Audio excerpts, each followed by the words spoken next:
Hello, ladies and gentlemen, and welcome to the future of the water and wastewater industry and the careers you didn't know about. And I'm your host, Dave Kosminski, and we are live in the podcast studio, and we have a good friend with us this afternoon, and Mr. Paul Smith, who is the Ryan Smith. Ryan Smith. I'll get it right, okay. And he is the head of water infrastructure and for Snyder Civil Engineering.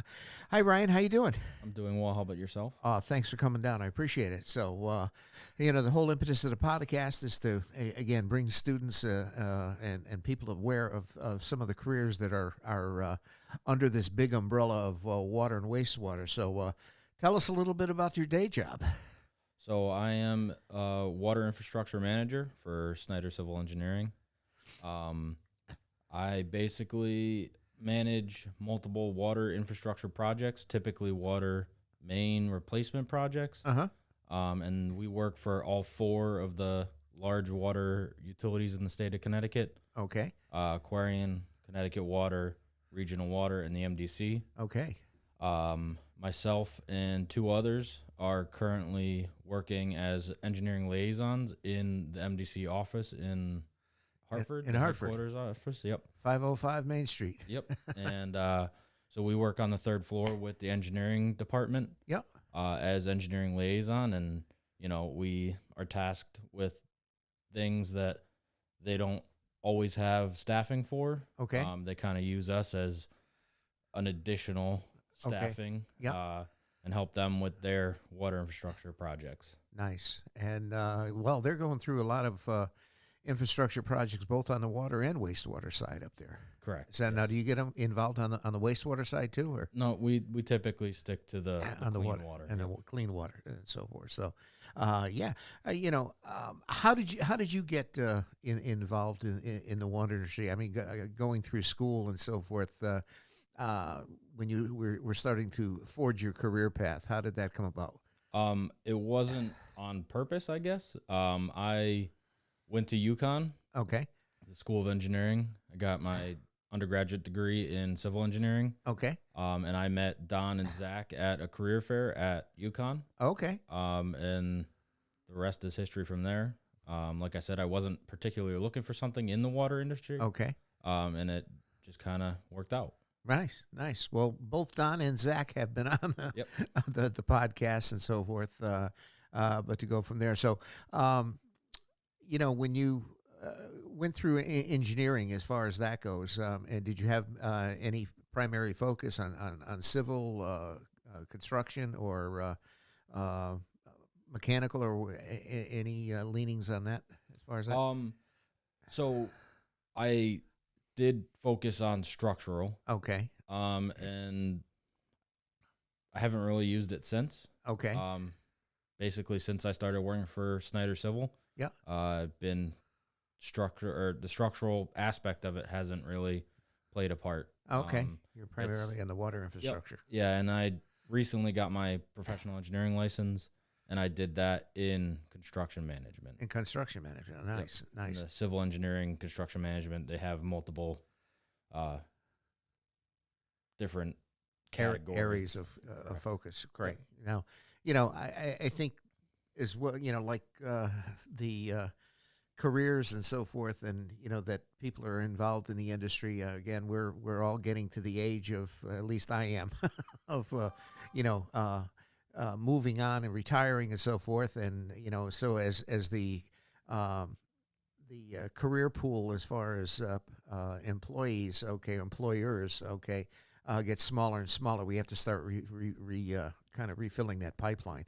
Yes. And it's kind of the same thing with the water infrastructure. Water infrastructure, not only in Connecticut but throughout the country, has been, one of those things that the pipes are out of sight, out of mind underground, and everything is deteriorating. Are you seeing that pretty much across the board? Yeah, across the board, there's no shortage of work. Yep. The water utilities are just like any of the other infrastructure, but like you said, they're out of sight, out of mind. All the roads, bridges, that stuff that you can see readily. Yeah. Everybody talks about how the infrastructure's aging. Yeah. And not that they forget about it, but like you said, out of sight, out of mind. Yep. the pipes are also aging, and they're continuously aging. So as you're replacing pipes, something is now you Getting get to the older. next year, it's another year older. So Exactly. I'm running into the same thing with IT, and you're moving to, when I started, it was we're going from DOS, and then it went to XP, and then now we're migrating from Windows 10 to Windows 11, and so forth, and as these platforms start to age out and end of life and so forth, you got to keep up with the technology, and it's the same thing with the water infrastructure too. Exactly. Now, are you seeing a lot of? I know one of the hot topics around now, as far as with the health department now, is obviously is the lead pipe replacement. Are you guys involved in a lot of that up there? We haven't had much involvement, but being there, I kind of I hear the mumblings of everything, and the MDC is working with another consultant with their lead copper replacement program. But they're very much in the infancy stages of actually getting boots on the ground and doing any replacements. Yeah, well, I think the primary focus on the lead copper replacement rule is Inventory. Is the inventory, and I think that's what kind of everybody is kind of focusing right now, and that has to be done by, I think, 2024. As far as that, MDC has a lot of very good records.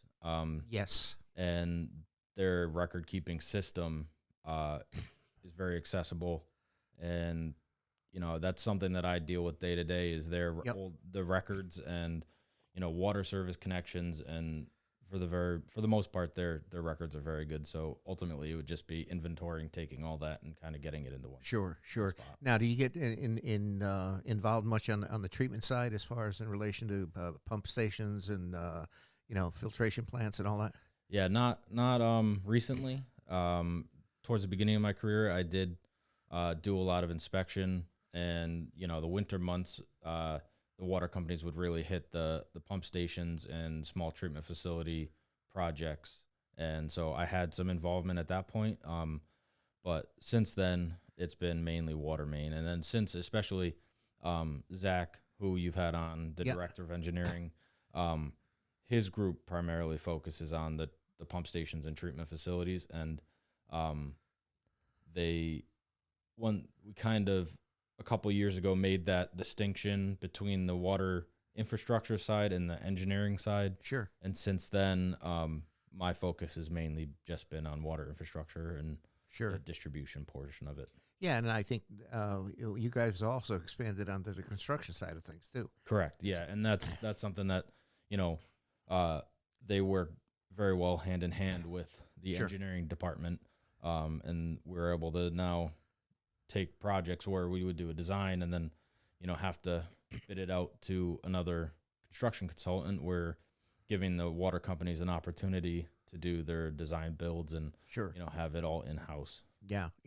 Now, do you get much involved in the WICA program as far as that goes on the pipe replacements? Not really. As far as what we see, it's kind of the water companies will come to us and say, these are the streets that we're looking to replace, and some of them are on a year-by-year basis, and sometimes we get, hey, this is what our outlook looks like for the next 5 years. Sure. And the WICA portions of it kind of stay internal. The water companies deal with that themselves. A lot of the water main replacements are WICA funded. Yes, but we don't really see that on our side. Now, as far as the transite and asbestos cement piping, are you seeing a lot of that in Hartford at all? No. Hartford, it's a lot of old cast iron. Yeah, the old pit cast. Yep, and not so much the AC pipe. It's kind of far and few between. Yeah, we've got a fair amount of that in Portland here, and so forth that we're looking at kind of transgressing out of. But again, it's better technology now. Yes. Well, back in the day, that was the best thing since sliced bread. It was lighter, it was stronger, yada yada yada. But Yeah. Nobody thought about the asbestos side Yeah. of things. Yeah. Ruh-roh. Yeah. Yeah, they go from there. So, what are the main sizes that you're dealing with in Hartford now, primarily on the street replacements? You're doing 8, 10 inch, or This year we had a 24-inch pipe. okay, That was Farmington Ave in Hartford. okay, They did a portion of the project this year, or 2022. They're gonna finish the project out in 23. okay, But as far as pipe sizes go, that's really the big end of it. yeah, For the most part, it's 8 and 12 is very popular. That's and again, that a lot of that comes from the water company as well. They have their own engineers who do the hydraulic modeling and determine, hey, this main that we're replacing it's an 8-inch currently, and that works. So yeah, just replace it in kind. okay, Occasionally we'll see, a 4 or a 6 that we are going to replace with an 8, just due to growth and changes in the water systems. yeah, 8 inch primarily. I think now is pretty much the standard. As far as that goes on, distribution systems on, not transmission lines. As far as that. So now, do you get involved in the inspection part of it as far as the well too? So this year I was given the promotion to the manager of water infrastructure. Yeah, yeah. In the past, I dealt with the inspection firsthand. That's how I spent most of my year, was out in the field doing inspection, and then in the winter I'd help out with designs and surveys. Yeah. But now that I've made the move into the office, it's primarily design work, and the management work, and I now at the I oversee the inspection at the MDC. I see. For our inspectors. Yep. Last year we had 4 inspectors for the Okay. full inspection season. Yeah, yeah, The MDC does an accelerated water program, yeah. and they kind of pick and choose based on the congestions of existing utilities on a street, and kind of tone back the engineering of the design. I see. And kind of just use existing utility records, and their records, and determine, okay, there's a nice open corridor here to put a new main in, and do a design based on that. And so we had 2 inspectors. They use that program. They have it's typically a 2-year contract. Okay. And so one contractor gets it, and they're given, hey, this is the list of streets. Yep. And they just go from street to street to street, and they've got a mainline crew and a service crew. Yep. And so we had 2 inspectors with that all year, one with mainline, one with services. And then we had a project on the Boulevard in Garfield and West Hartford. Yep. And then the Farmington 11 project on Farmington Ave in Hartford. Now, typically when you go up the street now, do you lay it parallel to the existing main and go from there? Now, what happens when the new main gets integrated into the system? Does the old main just get retired in place, or? Correct. Typically, the existing mains are just abandoned in place. For the most part, that is something that obviously there's only a finite amount of room in a road. Yes, there is. And that's something we're finding. There's a lot of abandoned other utilities, gas, sewer, storm drains. Yeah. And, now there's also abandoned water mains. But for the most part, most of these roads that we're going through and doing water main replacements on, this is the first time there's been a water main replacement. So there's only typically one other water main on the street. Okay. Yeah. It's the live active water main, and then we're going to install a new one next to it. Yep. And it kind of gives you the flexibility. You can install the new water main, and then you get it in service, and then you transfer water services over. Yep. And then that way, once the water services are transferred, you just abandon it. It's done. Yep. In order to replace it in the same alignment, you'd have to do the extra work of putting in a temporary water main. Yeah, lay it on top of the ground. And connecting all the houses to the temporary main before you can start installing the new main. And there's a lot of additional time and cost.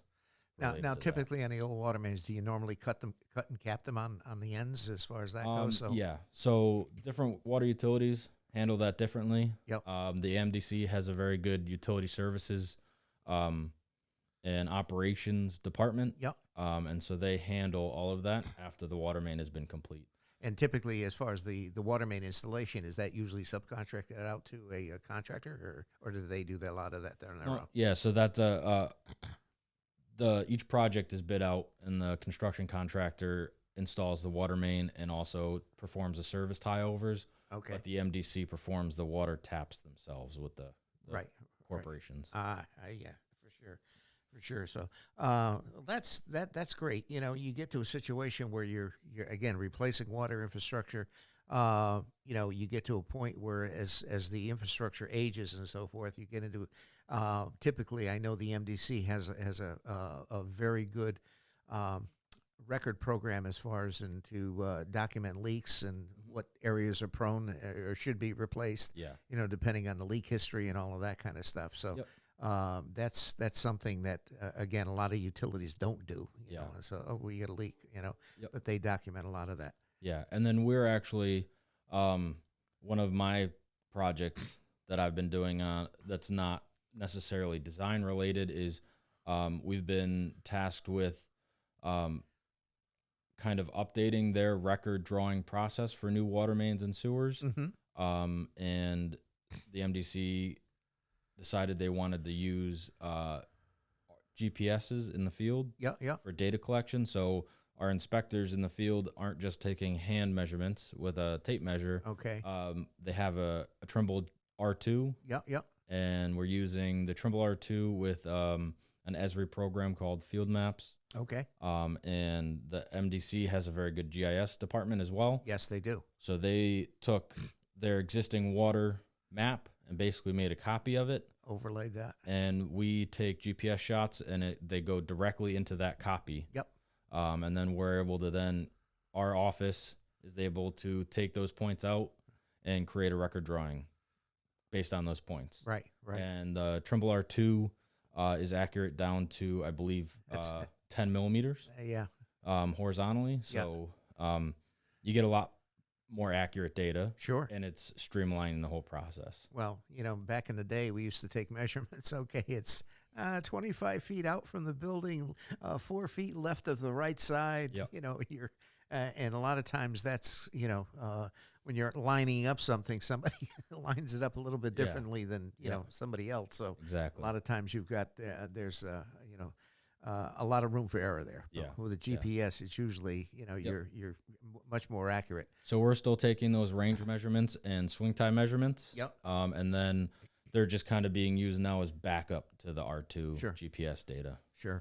Yeah. Well, you know, that's, again, you know, I run a program, the water boot camp for the MDC every summer where we bring intern students in from high schools and so forth. And we do tours of all of the departments, the engineering, the, you know, the GIS department, meter department. So they do have very good records, and they've got it's a well-oiled machine up there.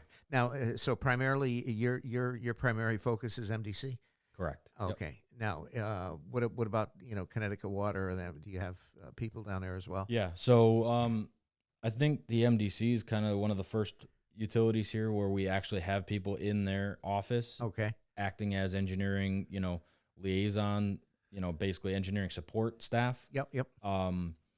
It is something that we are hoping to expand. You know, it works out very well for us and for the water company. We're able to, you know, give them staffing because as everybody can see, you know, getting new employees, getting good help is very hard these days. And, you know, so for Snyder to be able to supply that, you know, those staffing, you know, assistance, the support, it really helps out. And then, you know, we have that expertise and that background in the water infrastructure that, you know, a lot of people lack. And we, that's kind of where we see ourselves as, you know, specialize in it. You've got your niche.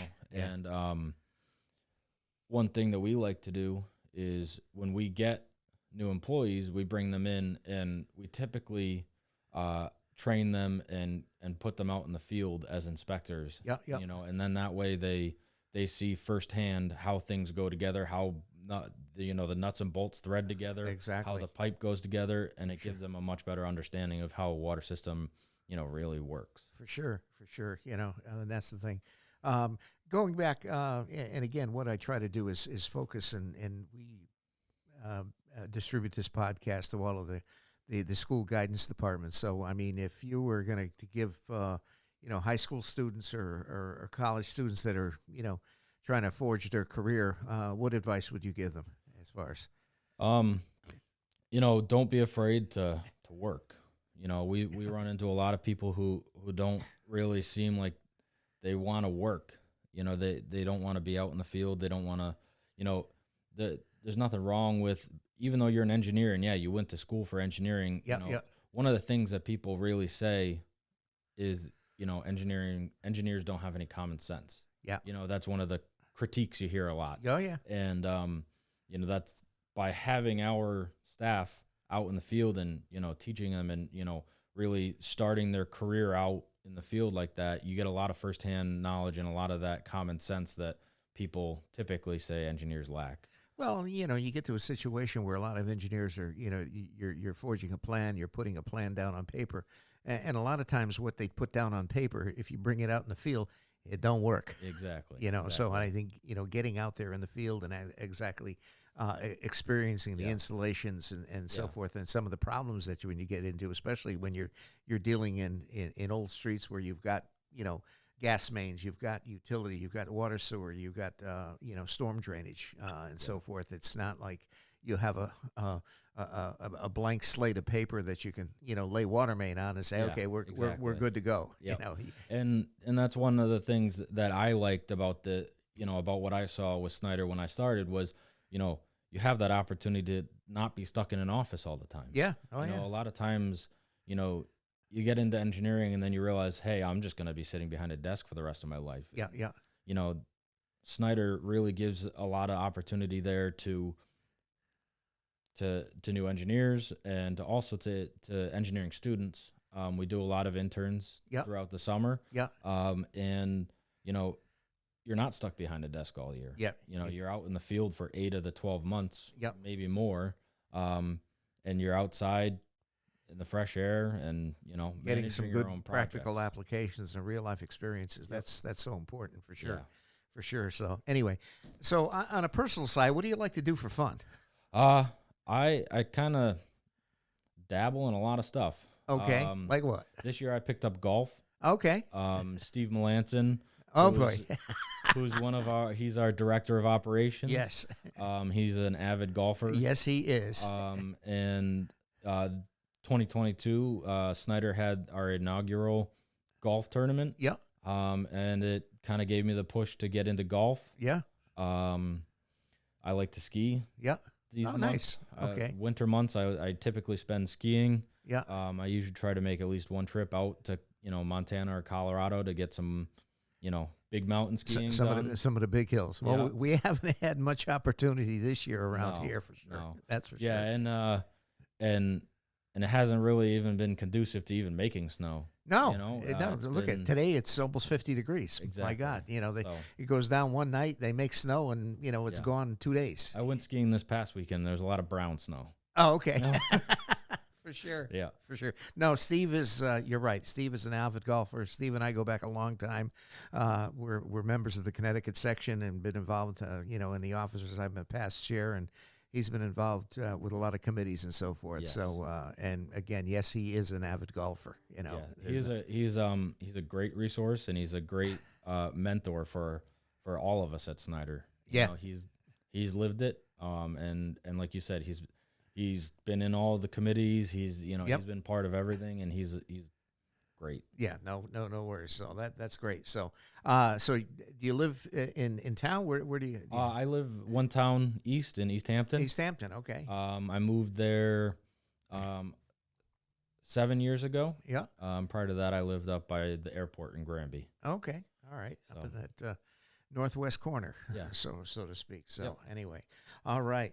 Well, Ryan, thanks so much for coming down. I appreciate it. As far as one of the other questions, obviously, we're in my music store here. What's your taste in music as far as that goes?